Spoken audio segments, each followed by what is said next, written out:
দেখবেন যখন আপনার কিছু কিছু সত্য কথার ফলে আল্লাহ, এটা তো হাদিসে, আল্লাহ জিবরাইল আলাইহিস সালামকে ডেকে বলেন যে আমার ওই বান্দাকে আমি ভালোবাসি, তুমিও তাকে ভালোবাসো।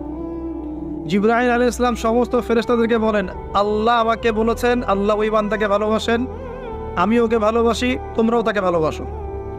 এরপর ফেরেশতারা দুনিয়াবাসীর উপর ঘোষণা করে যে আল্লাহ অমুক বান্দাকে ভালোবাসেন, জিবরাইল অমুক বান্দাকে ভালোবাসেন, আমরাও এই বান্দাকে ভালোবাসি, হে জমিনবাসী তোমরাও তাকে ভালোবাসো।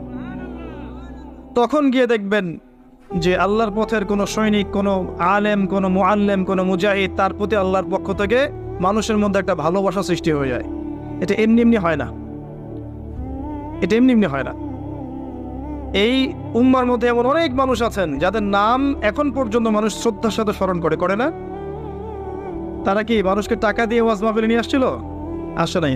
মহব্বত থেকে আসে নাই। তা আপনি যখন এভাবে খেদমত করতে থাকবেন, সবার তো সয়ে যাবে না। কিছু মানুষের গাত্রদাহ হবে, কিছু মানুষের হিংসা হবে, ঈর্ষা হবে, কিছু মানুষের ধর্ম ব্যবসায় ভাটা পড়বে, কিছু মানুষের পরশ্রী কাতরতা রোগে ভুগবে, কিছু মানুষ ইন্টেনশনালি আপনাকে ডাউন করার চেষ্টা করবে। এবং ইসলামের বিরোধী শক্তিরা এই মানুষগুলোকে কাজে লাগাবে। ইসলামের বিরোধী শক্তিরা এই মানুষগুলোকে হজ্জা বা দড়ি মনে করে কাজে লাগাবে। এটাই হচ্ছে সারা বিশ্বে চলে আসছে দীর্ঘদিন থেকে। এটাই এই পৃথিবীর সুন্নাহ। তবে যুবকদেরকে বলবো, হতাশ হবেন না।